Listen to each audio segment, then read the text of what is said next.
Everyone, अस्सलाम वालेकुम। मैं हूं उस्मान मलिक और आप देख रहे हैं अपना सबसे favourite show hashtag live beats. I hope you guys are doing good और हमेशा की तरह हंस रहे होंगे, मुस्कुरा रहे होंगे। यूं ही चढ़ते दिन ढलती शामों के साथ मैं आ चुका हूं आप लोगों के सामने बहुत से एंटरटेनमेंट लेके। लेकिन सबसे पहले मैं आपको बता दूं कि आज स्पेशल कुछ ऐसे है कि लाइव बीट्स का जो इन्वायरमेंट है आज इतना ज़्यादा हो चुका है, इतना भर चुका है कि मेरे पास आज आप लोगों को बुलाने की भी जगह नहीं है। बिल्कुल, आज हमारे साथ बहुत स्पेशल गेस्ट हमारे मौजूद हैं जिन्होंने पाकिस्तान के साथ साथ पूरी वर्ल्ड में बहुत नाम कमाया है, बहुत काम किया और पाकिस्तान के जाने माने बहुत ही फेमस आर्टिस्ट हैं। हमारे साथ एक बहुत प्यारा बैंड मौजूद है, उसके बारे में मैं आपको बताता हूँ, इंट्रोडक्शन करवाता हूँ। बिल्कुल बेसब्री नहीं होना, करना क्या है, हमारे साथ लगे रहना है आप लोगों ने, हमारा शो देखना है और हमारे साथ जितने भी हमारे सोशल मीडिया प्लेटफॉर्म है, सोशल मीडिया प्लेटफॉर्म के ऊपर मैसेजेस करके बताना है कि आपको कैसा लग रहा है। व्हाट्सएप भी आपको हम जल्दी देंगे, इंस्टाग्राम फेसबुक अवेलेबल है। साथ ही साथ चलते हैं हमारे गेस्ट की तरह। हमारे साथ मौजूद है लाल बैंड। हेलो सर, अस्सलाम वालेकुम। वालेकुम सलाम। क्या हाल है सर आपका, कैसे हैं? मैं ठीक हूँ उस्मान, आप सुनाएं। सर अल्हम्दुलिल्लाह मैं भी ठीक हूँ। कैसा लग रहा है सर, सबसे पहले बताएं लाइव बीट्स में आ गया आपको? बहुत अच्छा लग रहा है और बड़ी खुशी हो रही है। और मैं आई मस्ट से कि आपका जो सारा स्टाफ है यहाँ पे और जो सारे लोग हैं यहाँ पे इंतहाई कोऑपरेटिव हैं। कई चैनलों पे मैं गया हूँ, इतनी सारी हमने यहाँ इक्विपमेंट लगाई है, आपने गिटार गुटूर ये वो सब कुछ लगाया है, इस तरह के भी कोई कोऑपरेट नहीं करता। नो डाउट सर, ग्रेट लोग हैं, थैंक यू सो मच। और वैसे भी हम बता दें कि लाइव बीट सर एक्चुअली हमारा है म्यूजिक से रिलेटेड, तो जब भी म्यूजिशियंस आते हैं हमें तो खुशी होती है। हम तो कहते हैं कि ऐसा इन्वायरमेंट डेली हुआ करे कि इतने ज़्यादा लोग हमारे इर्द गिर्द म्यूजिशियंस बैठे हुए हैं, हमें बहुत अच्छा लगता है। लेकिन सर उससे पहले मैं चाहता हूँ कि अपने बैंड को इंट्रोड्यूस करवा दें जरूर सबके बारे में हमें। जी, मेरे साथ बैठी हुई है माविश वकार, ये मेरी वाइफ है। हाँ, और ये मेरे साथ गाती भी हैं। Okay. अभी हम इस्लामाबाद में टूर करते रहे हैं, आधे से ज़्यादा बैंड जो ना बीमार पड़ा है तो नज़ला ज़ुकाम वगैरह हुआ, तो इनको भी काफ़ी नज़ला हुआ है। Okay. और टूर करते करते आवाज़ भी इनकी काफ़ी बैठी हुई है। अच्छा। मगर बहरहाल she is my right hand person. Oh nice. उस तरफ आपके बैठी हुई है सारा वकार, Okay. ये भी हमारी वोकलिस्ट हैं। और ये मेरी सिस्टर इन लॉ हैं। ये दोनों यानी आपस में बहन। हाँ जी बिल्कुल। और उनके साथ बैठे हुए हैं जी हैदर रहमान, ये भी मेरे कजन है। अब आप हैरान हो जाएंगे देखें। वाकई हम हैरान हो रहे हैं। मुझे तो लग रहा है कि तैमूर भाई ने ना पूरा अपना जो खानदान है प्रॉपरली इन्होंने बनाया हुआ है कि हमने म्यूजिशियंस ही बनना है। बस देख लें, वो खानदान होते थे ना पुराने जमाने में, मौसीकार वाले खानदान, हमने भी अपना बना लिया। बहुत अच्छे। हैदर रहमान है जी, बिजनेसमैन भी हैं और इकोनॉमिक्स पढ़ के आए हैं और अमेजिंग लेवल फ्लूटिस्ट है, बहुत ही इनक्रेडिबल लेवल फ्लूटिस्ट है। ये साथ जिन चमकती हुई, जिनकी लश्काती हुई जो नहीं जिनके अच्छे बाल आपको नजर आ रहे हैं, ये है जी मेरे पुराने दोस्त, फाउंडिंग मेंबर हैं बैंड के। और इनका नाम है सलमान मलिक और बेस गिटार बजाते हैं। साथ उनके नदीम हसन बैठे हैं जी, ड्रम परकशनिस्ट एक्सपर्ट हैं जी। और बहुत कंपोजर भी बड़े ज़बरदस्त हैं। और मेरे यहाँ पे राइट पे बैठे नवाज अली, इनको भी 102 बुखार था। अच्छा। आपने ऊपर से एसी चला दिया है, अब इनका तो खुदा ही हाफिज। सर वो एसी हम ना चलाते ना, एनवायरनमेंट यहाँ पे इतना गर्म हो जाना था ना कि बैठे ही ना जाता है। आप लोगों ने भी कहना था कि यार ये कहाँ ले आए हो। लेकिन चले, म्यूजिक चलता रहेगा, गपशप भी चलती रहेगी। हमारे साथ इतना अच्छा बैंड लाल बैंड मौजूद है, तो मैं जानता हूँ आप भी एक्साइटेड हैं और हम लोग भी बहुत एक्साइटेड हुए हैं। म्यूजिक सुनेंगे बिल्कुल, लेकिन गपशप पहले कर ली जाए क्योंकि लाइव बीट्स में है। लाइव बीट्स का मेन पर्पस ही हमारा ये है कि जाना जाए म्यूजिशियन से, उनके बारे में। तो सर शुरुआत कैसे हुई थी, कैसे आपने शुरुआत की थी कि लाल बैंड एक बनाया जाए? मेंबर्स कैसे आपके साथ हुए थे? देखें जी, मेरे ख्याल है सबसे पहले तो बचपन से हैदर और मैं बजाते रहते थे। तो उसके बाद फिर कुछ जिसको कह लें आपको कि मुझे अपनी वाइफ से कुछ इन खातून से कुछ प्यार मोहब्बत इश्क हो गया। अच्छा। 15 साल हमारी शादी, तो इनकी फैमिली जो है ना वो भी बिल्कुल म्यूज़िक लवर्स हैं और आप कह लें कि भाई मौसीकी की वजह से ही हम इकट्ठे भी हुए। नाइस। तो जब भी हम फैमिली में इकट्ठे होते हैं, कल भी और आज भी, इनके पेरेंट्स की वजह से भी और इनकी अपनी वजह से भी, खुदा उनको अब जन्नत नसीब करे, वो इस दुनिया में नहीं रहे, मगर जब भी हम इकट्ठे होते हैं तो हम इकट्ठे गाया करते हैं।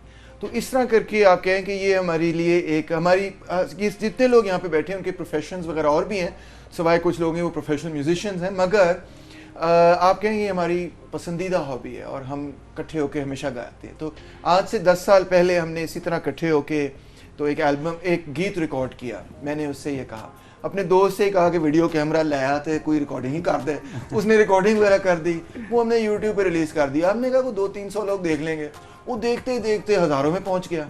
और फिर हमें रिकॉर्ड लेबल्स ने और टीवी चैनल्स ने कांटेक्ट किया कि आप तो बड़ा अच्छा कलाम सुना रहे हैं, तो प्लीज़ एल्बम रिकॉर्ड करें। तो हमने फिर पहली अपनी एल्बम रिकॉर्ड की, उम्मीद सहर। वो एक बड़ी कामयाब एल्बम थी। उसके बाद बस काम खराब होता चला गया। मतलब उसके बाद काम पे काम आता गया और सर के पास इतना काम आ गया कि सर अपने आप को भूल गए। लेकिन सर बड़ी इंटरेस्टिंग सा एक मेरा क्वेश्चन है कि आप लोगों के टाइम में कंपटीशन इतना ज़्यादा नहीं था म्यूजिक में, लेकिन म्यूजिक जो था वो था बहुत क्वालिटी का। अच्छा, क्वालिटी वर्क हुआ करता था। कुछ बैंड हमारे अलावा, आपके अलावा चलें ये भी मान लेते हैं आपके अलावा, लेकिन हम नहीं मानेंगे ना हमारे फैंस मानेंगे, क्योंकि हमें लगता है सर इसीलिए हम लोग आपके बहुत फ़ैन हैं। आपकी म्यूज़िक स्पेशली आप लोग जो रेवोल्यूशन लेके आ रहे हैं म्यूज़िक के थ्रू। तो सर इसका कॉन्सेप्ट मैं जानना चाहता हूँ कि क्या कॉन्सेप्ट था, कैसे आपने ये आपको फील हुआ कि यार म्यूज़िक के थ्रू हम सोसाइटी में चेंजिंग ला सकते हैं। हाँ। ये हम हमेशा डिस्कस कर रहे होते हैं अपने लाइव बीट्स के अंदर, तो आप काइंडली इस पर थोड़ा हमें गाइड कर देंगे, इसके बारे में क्या आपकी मैं तो इस पे हर वक्त बात करता ही रहता हूँ, जी। तो क्यों ना सारा वकार से पूछते हैं कि Sure, why not? वो किस पे कुछ रोशनी डालें। जी सारा आप पूछिए फिर से प्लीज। चले मैं फिर से पूछता हूँ। लगता है सारा इतनी ज्यादा मगन हो गई थी हाँ। तैमूर भाई की बातों में, का तैमूर भाई आज सारा बहुत शेर ज्यादा लेके चले गए। इतनी मगन हो गई थी कि उन्होंने सुनी कोई बात नहीं। चले अभी अच्छा हम सारा से दोबारा क्वेश्चन पूछते हैं। सारा मुझे ये बताएं कि आप लोगों का जो बैंड है, कहा जाता है कि रेवोल्यूशन लेके आया म्यूज़िक इंडस्ट्री के अंदर, सोसाइटी के अंदर, तो इसके पीछे क्या पर्पस था? लाइक आप लोगों को पता था कि आप लोग म्यूज़िक के थ्रू लोगों की सोच बदल सकते हैं, लोगों के अंदर एक ऐसा मैसेज डिलीवर कर सकते हैं जो प्रॉपरली शायरी के थ्रू हो। इस पे वर्किंग कैसे शुरू किया आप लोगों ने? सो बेसिकली जी शुरू तो आई डोंट नो उन्होंने क्वेश्चन मेरे पे क्यों कर दिया क्योंकि शुरू तो उन्होंने ही किया था, तैमूर ने ही। तैमूर भाई एक्चुअली सॉरी आपकी बात काट रहा हूँ, मुझे लग रहा है तैमूर भाई परफॉर्मेंसेस कर करके ना थक चुके हैं। तैमूर भाई कह रहे हैं अब बाकी टीम मेंबर से भी कुछ पूछा जाए। तैमूर भाई मैं ठीक हूँ? आप उस्मान गलत थक पे हुए ही नहीं, बस ये बात अभी तक तो गलत आपने कुछ कहा ही नहीं। चलें बिल्कुल ठीक है। नहीं जी लेकिन सारा। मैं आपको बताती हूँ बेसिकली तो तैमूर तो मुझे आप अगर किसी को पता हो तो पॉलिटिकल साइंस में और कम्युनिज्म और सोशलिज्म में बहुत ज़्यादा एक्टिव और मतलब इंटरेस्टेड भी हैं और एक्टिविस्ट भी हैं बहुत बहुत सालों से। सो आई थिंक कि ये जो मैसेज में जाते थे और उनका मतलब हर आदमी से ही बेसिकली इंटरेक्शन है, तो उसमें से आई थिंक कि ये एक रिगार्डलेस ऑफ कि आपकी क्या बैकग्राउंड है, आप किधर से हैं, आपकी एज क्या है, आपकी तालीम क्या है, एवरीथिंग, मौसीकी और म्यूज़िक ऐसी एक चीज़ है जो हर एक को इकट्ठे लाती है। और वो ऐसी चीज़ है जिसमें से जिसमें अगर आप पोइट्री में भी देखें जो हबीब जालिब की करते हैं कि पोइट्री को ही फॉर एग्जांपल या फैज़ अहमद फैज़ की पोइट्री को ही इन्होंने कंपोज किया, तो वो सारी पोइम्स भी जो थी वो रेवोल्यूशनरी ही थी, वो एक प्रोग्रेसिव सोसाइटी के बारे में ही थी। सो आई थिंक एक वो एक नेचुरल प्रोग्रेशन जिसे सॉर्ट ऑफ कहते हैं, और फ्रॉम द इंटरेस्ट कि उनका इंटरेस्ट म्यूज़िक में था, हम सबका भी इंटरेस्ट म्यूज़िक में ही है। तो अगर आपको एक टू फोल्ड चीज़ उसमें से मिल जाए जो आपको एक मुआशरे को भी थोड़ी सी एक बेनिफिट दे सकती है और आपको भी एक बेनिफिट मिल सकता है, तो व्हाई नॉट। नाइस। यानी कि एक टिकट इस दो मजे। एक टिकट में दो मजे। इसका मैं भी एक और पर्सपेक्टिव Sure. बताता हूँ कि जब आप किसी भी चीज़ को अपने नज़रिए को इम्पोज करेंगे किसी के ऊपर तो लोग एक्सेप्ट नहीं करेंगे। तो म्यूज़िक के ज़रिए और साथ वो गपशप भी बड़ी करते हैं, शुगल भी लगाते हैं, मजाक सजाक भी करते हैं, तो आप वो इम्पोजिंग नहीं रहता आपका पॉइंट ऑफ व्यू, तो लोग फिर एक्सेप्ट करने लग जाते हैं, उसके बारे में सोचने लग जाते हैं। तो वो सबकॉन्शियस लेवल पे आप उनके शुगल भी लगाते हैं, एंजॉय भी करवाते हैं, और उनके सबकॉन्शियस माइंड में एक तब्दीली जो वो चाहते हैं, वो वाली तब्दीली नहीं, दूसरी नाइस, वेरी नाइस। तो गाइस आप देख रहे हैं कितनी प्यारी डिस्कशन चल रही है। आज सब वही बातें हो रही हैं जो हम हमेशा अपने लाइव बीट प्रोग्राम में आपके साथ डिस्कस किया करते थे, आपको बताया करते थे म्यूजिक के थ्रू कैसे आप लोग जा सकते हैं, रेवोल्यूशनरिस्ट बन सकते हैं, सोसाइटी चेंज कर सकते हैं। अब हम लेके जाएंगे आपको एक अच्छी सी परफॉर्मेंस की तरफ। आज हमारे पास म्यूजिक बैंड आया ही हुआ है, तो क्यों ना आपको कुछ सुनवाया भी जाए और कुछ इंटरेस्टिंग सा इनसे सुना जाए। सर प्लीज कुछ हो जाए आज। जरूर जरूर आपको सुनाएंगे जी फैज़ अहमद फैज़ की कलाम से शुरू नाइस करेंगे। Sir, so nice. और ये मेरा ख्याल है एक ऐसी पोएम है, बड़ी सादा है। फैज़ साहब बड़ी मुश्किल भी शायरी लिख जाते हैं जी। ये बड़ी सादा है और मेरा ख्याल है कि मगर बड़ी दिल को छूने वाली है। आपकी खिदमत में प्लीज पेश सर हो जाए। तो गाइस गेट रेडी।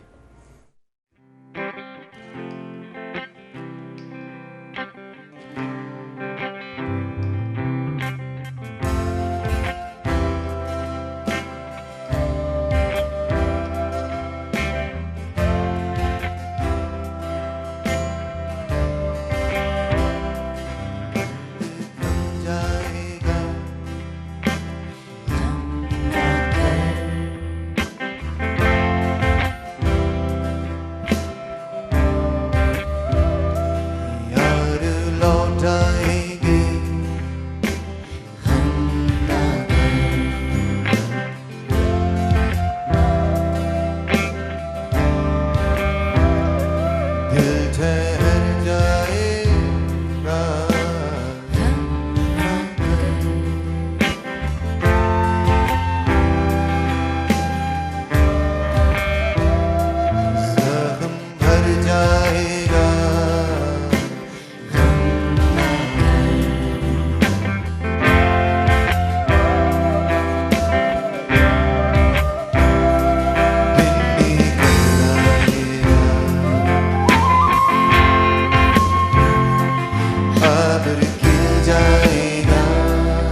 दर्द थम जाएगा गम ना कर। Welcome back guys, I hope आप लोगों ने भी ट्रैक बहुत इंजॉय किया होगा और था ही बहुत सा खूबसूरत और इतने मज़े का यहाँ पे इन्वायरमेंट बना हुआ है, कन्वर्सेशंस चल रही हैं और स्पेशली जो चल रही हैं वो हैं भी म्यूज़िक के अकॉर्डिंगली। और म्यूज़िक तो आपको पता है फिर लाइव बीट्स की हमेशा पहचान रही है और हम लोग खुश हो जाते हैं जब भी लाइव बीट्स में म्यूजिशियंस आते हैं और वो भी इतने सारे। आई गेस सर मैं तो बहुत इंजॉय कर रहा हूँ, आई होप सो आप लोग भी इंजॉय कर रहे होंगे यहाँ पे आके। सर आज के मैं बहुत सुबह से सोच रहा था जब मुझे पता चला कि यार लाइव बैंड में आना है। ये सोचा ना करो। अच्छा नहीं, सवाल मैं ढूंढ के लाया हूँ, सोच के सवाल मैंने बड़ा सोच के ढूंढ के निकाला है। सवाल मैं अब आपसे करता हूँ, फिर आपने बताना है कि सोचने वाला था कि नहीं। तो सवाल मेरा ये है कि सर जो एक होता है नॉर्मल सिंगिंग लोग करते हैं, खुद से लिखते हैं, कुछ शायरी लिखते हैं, उसके ऊपर सिंगिंग करते हैं, आई गेस उनके लिए थोड़ा आसान होता होगा, उन्होंने कंपोज खुद करना होता है। एक होता है जो आप लोग काम कर रहे हैं, वर्किंग कर रहे हैं, बड़े बड़े आप पोइट्स को लेते हैं, उनकी पोइट्री लेते हैं और पोइट्री के ऊपर जब आप वर्किंग करते हैं तो it's a bit I guess बहुत टफ होता होगा, बिट टफ नहीं बहुत टफ होता होगा। तो इसके बारे में थोड़ा बताएं कि कैसा आप स्टार्टअप में आपको कैसा फील होता था कि यार मैं इसको मैनेज कैसे करूँगा। ये अच्छा सवाल आपने पूछा है क्योंकि एक्चुअली जब आप खुद कंपोज करते हैं तो आप मेलोडी की पहले सोच ली होती है आपने मेलोडी बना ली होती है और फिर आप उसके ऊपर अल्फाज लिखते हैं। तो जनरली वो आसान होता है क्योंकि उसमें अल्फाज को आप बहर के मुताबिक जो बार्स हैं उसके मुताबिक ले आते हैं। अक्सर जो फैज़ साहब की शायरी हो या और बड़े बड़े अल्लामा इकबाल की शायरी हो या और शायरों की शायरी है, उसमें जो प्रॉब्लम आती है वो ये आती है कि एक तो ज़रूरी नहीं कि वो बहर जो है वो इक्वल हो और दूसरा वो बहुत लंबी होती है। तो उसको फिर ख़ास तौर पे इस स्टाइल ऑफ म्यूज़िक में लाना ज़्यादा मुश्किल है।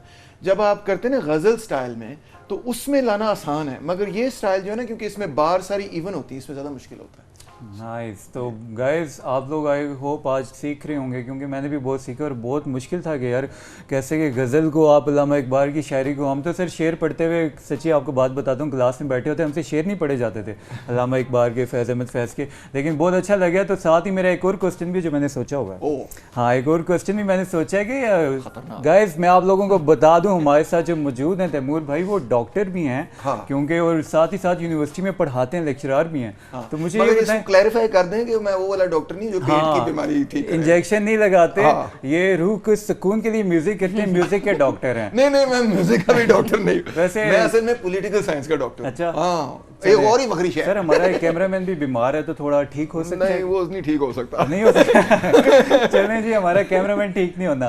सर कभी आप क्लास में पढ़ा रहे हो तो किसी स्टूडेंट ने आपके साथ कोई क्वेश्चन किया हो, डॉक्टर साहब मेरा एक क्वेश्चन है म्यूजिक से रिलेटेड, तो आई होप बहुत ज़्यादा आते होंगे क्योंकि इतना अच्छा जब आपका प्रोफेसर जो पढ़ाता भी हो, म्यूजिक भी करवाता हो, एंजॉय भी करवाता हो, तो किस किस्म का क्वेश्चन आते हैं? कोई एक ऐसा क्वेश्चन जो आपको याद हो? दिलचस्प बात बताता हूँ जी। इस सवाल का जवाब भी सारा वकार देंगे, पता है उसकी वजह क्या है? उसकी वजह ये कि ये मेरी स्टूडेंट थी। तो ये जवाब नहीं सर, हम आपसे पूछते हैं कि डॉक्टर साहब जब पढ़ा रहे होते हैं तो डॉक्टर साहब के अंदर कोई रूहानियत फील होती है कि म्यूजिशियन है, म्यूजिक करते हैं डे एंड नाइट में और इनके लेक्चर के दरमियान में फ्लो आ रहा हो, लाइक क्या कहा जाए, म्यूजिकल फ्लो आ रहा है, या Bill Gates is very nice, इस टाइप का कुछ हुआ है कभी?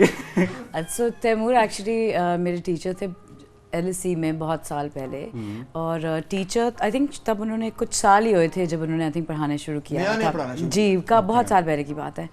और मतलब एज अ टीचर तो वो थे ही बहुत अच्छे। फिर इन्होंने एक्चुअली क्या किया था कि हमारे कॉलेज में इन्होंने एक लाहौर मतलब म्यूज़िक सोसाइटी उन्होंने एक बनाई थी। तो उसमें वो क्या करते थे, शुरू ऐसे ही होता था कि हम लोग ब्रेक में बहुत से लोग जो थे ब्रेक में या फ्री पीरियड वगैरह के अंदर काफ़ी ज़्यादा लोग, हम लोग स्टूडेंट्स जो होते थे बेंचेस पे आके बैठ जाते थे। तैमूर जो था अपना गिटार ले आता था और बस इसी तरह हम लोग गाने गाते थे और वहाँ से एक म्यूज़िक सोसाइटी सॉर्ट ऑफ भी उधर से बनी थी। तो कर तो एक शौक तो उनका बहुत देर से है उस तरह, लेकिन अगर उनकी टीचिंग में आता है, आई डोंट नो अगर टीचिंग में पता नहीं आया कि नहीं आया। I was definitely more interested in the music than I was in the studies. Guys आप लोग देख रहे हैं कि हमें घुमाए फिराए जा रहे हैं, आंसर प्रॉपर नहीं दिया जा रहा। मुझे लग रहा है कोई एक स्टूडेंट था जिन्होंने इससे क्वेश्चन किया होगा। चलें सर, आज अपने स्पेशल स्टूडेंट्स के लिए, लाइव बीट की ऑडियंस के लिए एक अच्छा सा म्यूजिक ट्रैक हो जाए, जरा हो जाए। और आप पूछ रहे थे कि अगर मेरा अपना कंपोज्ड हो कोई, वो कैसे होगा? तो मैं एक गीत छोटा सा लिखा था अपनी वाइफ के लिए। नाइस। तो गाइस आज सुनते हैं डॉक्टर साहब का अपना लिखा हुआ, डॉक्टर साहब की जुबानी। Are you ready? हाँ, और मैं पहले से बता दूं कि मैं कोई बड़ा शायर शूर नहीं था। मगर बहरहाल गीत अच्छा है। दो जी शुरू करो नवाज।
थी कि चल मेरे हमसफ़र इनकलाब की राहों में। डॉक्टर साहब मेरा एक क्वेश्चन है, लिखी तो आपने बहुत प्यारी अपनी वाइफ के लिए लिखी थी, नो डाउट। क्या आपने अपनी वाइफ से पूछा था कि इनकलाब पे मैं आपको बाद में लेके जाऊंगा? बताया था पहले? बताया था, she paid no attention to it. अब क्या हो सकता है? ओके क्योंकि ये ऐसा क्वेश्चन होता है, पहले पूछा जाता है कि इनकलाब के राह पे हमने जाना है। हाँ। चलें, जब मैंने पूछा कि मावेश क्या आप मुझसे ब्याह करना चाहती हैं, ओके, तो उससे पहले मैंने कोई 1.5 घंटा तकरीर की ओके इस मामले पर कि देखें मेरी जिंदगी कुछ अनऑर्थोडॉक्स की है और ये है और वो है और फलाना। कोई बात नहीं उसने सुनी। अच्छा, बस इंतजार करती रही कि अच्छा कब सवाल पूछेगा। Very nice. तो सर कुछ मोहब्बत की भी बातें होती हैं, कुछ मोहब्बत के बंदा शायरी लिखता है, सॉन्ग लिखता है, आपने टोटली इनकलाब किया, मोहब्बत पे क्यों नहीं आए? नहीं। तंग आ गए थे शादी के बाद या ये आज बताए? नहीं, ये मोहब्बत का गीत भी है ना। अच्छा, मोहब्बत का गीत भी है। देखिए ना, मोहब्बत जो है ना वो भी एक इनकलाबी जज्बा है। इस पे सोचें अब आप, ये बड़ी डूंगी बात सर। ये हम ज्यादा इनकलाब में जाएंगे तो हमारी मोहब्बतें 3-4 हो जाएंगी, इसलिए हम कहते हैं कि ना एक के लिए कुछ बताएं। नफरत जो है ना वो एक ऐसा, या खुद गर्जी जो है वो एक ऐसा आप कह लें कि जज्बा है जो कि आपको काटती है समाज से, और मोहब्बत जो है वो एक ऐसा जज्बा है जो कि आपको जोड़ती है किसी दूसरे से, और मैं समझता हूँ कि आपको खुद गर्जी से दूर करती है और आपको मजबूर करती है कि आप किसी दूसरे के लिए भी सोचें और जिएं। तो अगर मोहब्बत हमारे समाज में फैल जाए, और मोहब्बत जो है ना उसकी कोई लिमिट नहीं होनी चाहिए, उसकी कोई हदूद नहीं होनी चाहिए। मिसाल के तौर पे ये नहीं होना चाहिए कि जी आप तो मेरे भाई हैं, मुझे आपसे मोहब्बत है, मगर वो बेचारा जो फ़कीर जो भीख मांग रहा है उससे मुझे मोहब्बत नहीं है, या वो मुसलमान नहीं तो मुझे मोहब्बत नहीं है, या वो मेरे कौम या बरादरी से ताल्लुक़ नहीं रखता तो मुझे मोहब्बत नहीं। जब आपकी मोहब्बत एक फ़र्द से बल्कि पूरे समाज के लिए फैल जाती है, जब आप अपने समाज को अपनी फैमिली समझना शुरू हो जाते हैं, तो फिर आप अपने समाज का ख्याल रखेंगे ना। फिर आप नहीं बर्दाश्त करेंगे इस चीज़ को कि भाई कोई बंदा क्यों भीख मांग रहा है। असल में आपकी खुदगर्जी है कि आप देख रहे हैं कि लोगों के हालात क्या हैं, किस तरह लोग बेकस हैं, मगर आप उसके लिए कुछ नहीं कर रहे। तो मैं कुछ ज़्यादा तो नहीं कर रहा, मगर जो कुछ मैं कर सकता हूँ मैं करने की कोशिश कर। वेरी नाइस, बहुत प्यारी बात की है। इसकी जो मोहब्बत है वो इनकलाबी जज्बा है, और आपको हर इंसानियत के नाते हर इंसान के साथ आपको वो शो करवाना चाहिए, क्योंकि मोहब्बत जज्बा ही ऐसा है, जितना ज़्यादा लोगों में बांटेंगे उतना आपको प्यार मिलेगा और उतना आपकी सोल के अंदर प्यार आएगा, क्योंकि खूबसूरती हमेशा इन्हीं चीज़ों के साथ रहती है। तो गाइस अब हम आपको एक परफॉर्मेंस की तरफ लेके जाते हैं, आप एक प्यारा सा ट्रैक एंजॉय करें, और आई गेस आप लोगों को भी बहुत मज़ा आएगा और हमें भी बहुत मज़ा आएगा। लेकिन डॉक्टर साहब पहले ये बताएं, ट्रैक सुनवाने कौन सा जा रहे हैं, इसके पीछे क्या स्टोरी है, क्या पर्पस है? इसके पीछे बड़ी मज़ेदार स्टोरी है जी। एक बड़े अजीम शायर थे हमारी धरती के, जिनका नाम था हबीब जालिब। हबीब जालिब, खूबसूरत। अक्सर लोग उनको मिर्ज़ा गालिब और जालिब को कंफ्यूज कर जाते हैं, मगर ये दो बड़े मुख्तलिफ लोग हैं। हबीब जालिब जो है ना उनको शायर अवाम, शायर इनकलाब भी कहा जाता था, और उनकी जो सबसे फेमस नज़म थी जो उन्होंने एक ऐसे दौर में लिखी जब पाकिस्तान के अंदर एक आमरीत थी, वो जमहूरियत की हिमायत करते थे, जमहूर की हिमायत करते थे, अवामी शायर थे, तो उन्होंने ये नज़म लिखी, मैं नहीं मानता मैं नहीं जानता ऐसे दस्तूर को सुबह बेनूर को। आपकी खिदमत में पेश करते हैं। Please sir, very nice.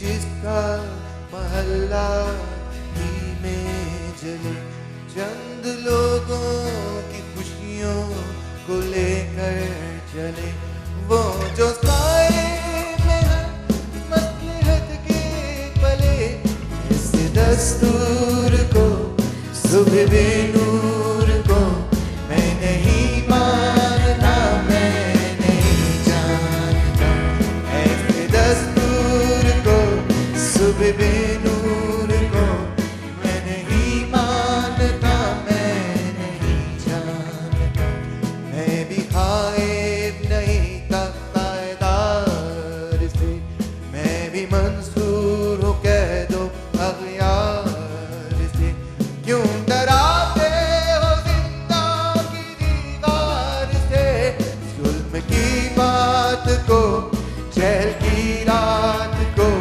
मैं नहीं मानता, मैं नहीं जानता, जुल्म की बात को शहर की रात को मैं नहीं मानता, मैं नहीं जानता।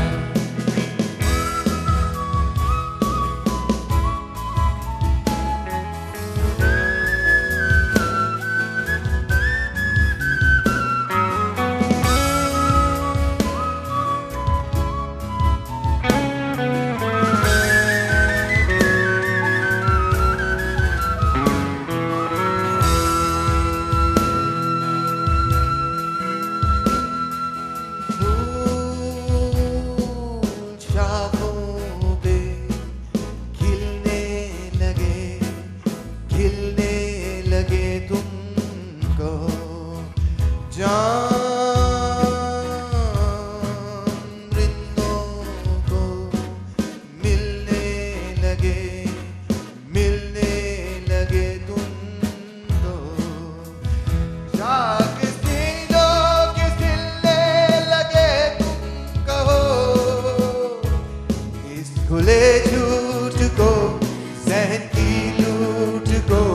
मैं नहीं मानता, मैं नहीं जानता इस खुले झूठ को, सहकी लूट को। मैं नहीं मानता, मैं नहीं जानता। है ना?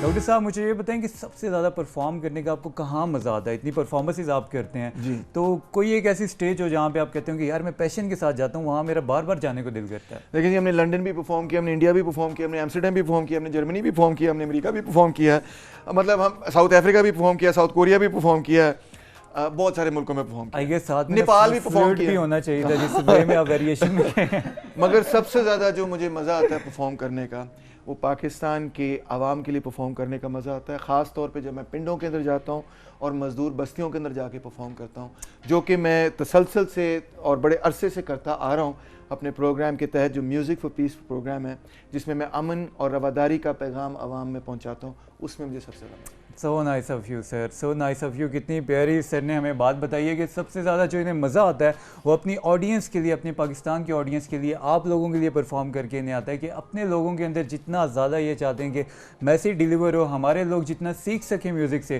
तो ये उस पर ज़्यादा फोकस करते हैं। Thank you so much Thank you sir, जी। आप पूरी टीम मेंबर्स को यहाँ पे आने के लिए, हमें ज्वाइन करने के लिए बहुत अच्छा लगा आप लोगों के साथ आज हमें सेशन करके।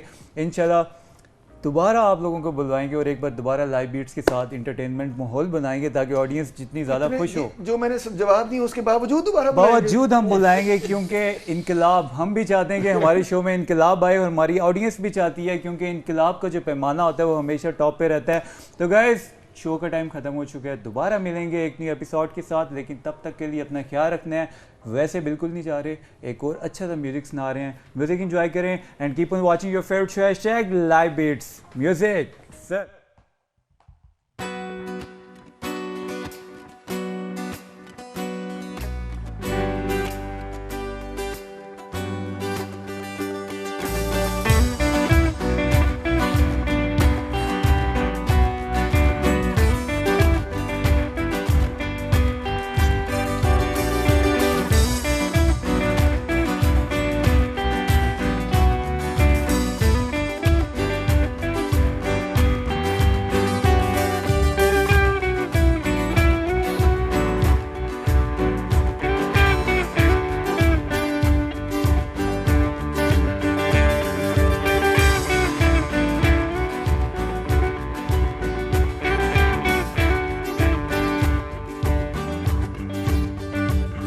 मेरे दिल मेरे मुसाफिर हुआ फिर से हुक्म साहिर के वतन बदरो हम तुम दे गली गली सदाई हरे रुख नगर नगर का किसुरा कोई पाए किसी यारे नाम पर का हर एक अजनबी से पूछे जो पता था अपने घर का सर कुए ना शिनाया कभी दिन से रात करना कभी इससे बात करना कभी इससे बात करना तुम्हें क्या कहूँ क्या है शब गम बुरी बला है शब गम बुरी बला है शब गम शब गम शब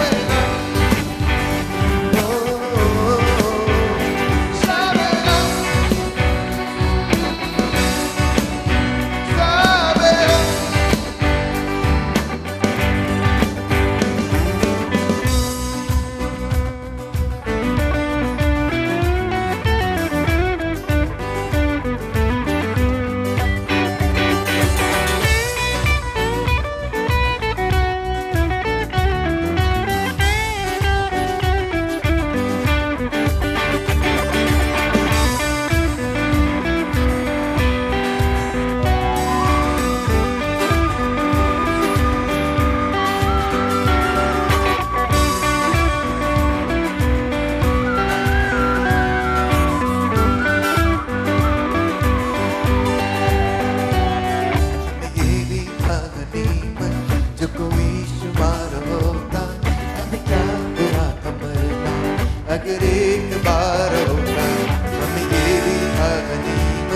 जो कोई शुमार होता, हमें क्या बुरा कर मरना, अगर एक बार होता